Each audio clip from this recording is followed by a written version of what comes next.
everybody's career, you know, we would listen to a certain extent, but we wasn't gonna change the movie for any actor. You know, we do what we feel, and if it was a rape scene, it would have been in the movie. There was no reason not to shoot it. But that's not my style. I don't even. Yeah, that one right there made me believe. I'm telling you, if I ain't believe nothing else, he made me believe everything when he ran that 4-4. But what's up, y'all? It's your boy Image. This the Influence Show, spot where you guaranteed to leave influence. And we influence all the influencers, man. You already know, man. I dropped that Kattwilliams interview, that explosive interview that took over the internet. I dropped that for y'all, you know what I'm saying? The numbers been going up. We're going to keep running them up. Y'all already know. And with that being said, you know damn near everybody that man was talking about had to respond. They should have left that shit alone. They had to respond though. You get what I'm saying? And you know what we're gonna do in this video. We gonna go through these goddamn responses together and see what we think about them. Me personally, I got my opinion, but we're gonna go through them together and we're gonna see if y'all think the same way I think. You know what I'm saying? Is we all influence together. The first run up, we got Icecube. Me personally, he the ringleader. His little commentation to say a lot about the situation. He'll give a lot of justification. Let's hear what he got to say. Everybody's career, you know, we would listen to a certain extent, but we wasn't gonna change the movie for any actor. You know, we do what we feel, and if it was a rape scene, it would have been in the movie. There was no reason not to shoot it. But that's not my style. I don't even like that kind of shit in movies. On camera. And so, you know, that was, to me, a little discrepancy there. You know, Cat, he wrote a lot of his part because, you know, like I said, he was giving us jewels, so we were keeping the camera rolling. He was coming off the dome. He was coming prepared every day to steal the show. You know, that was his mission. Somebody gives you jewels, you want to try to make sure that makes the movie.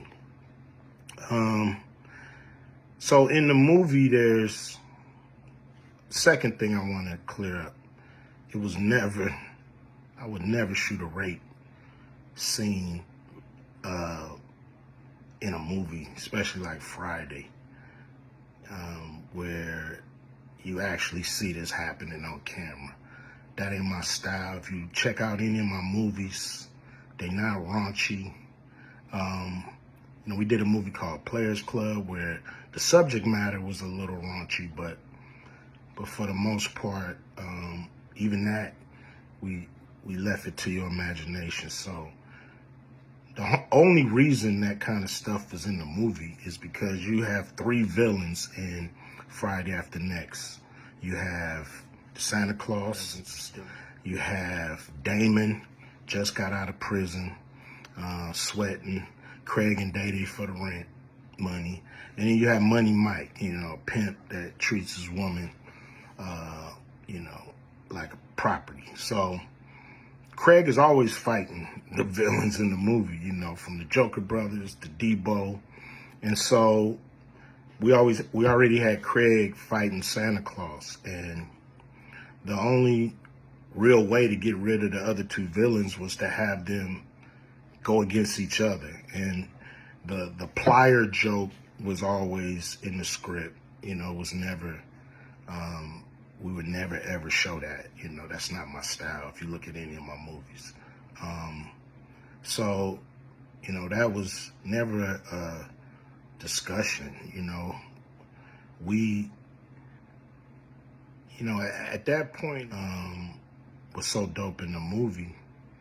You know, Money Mike had a small role, you know, about as big as the Santa Claus role, but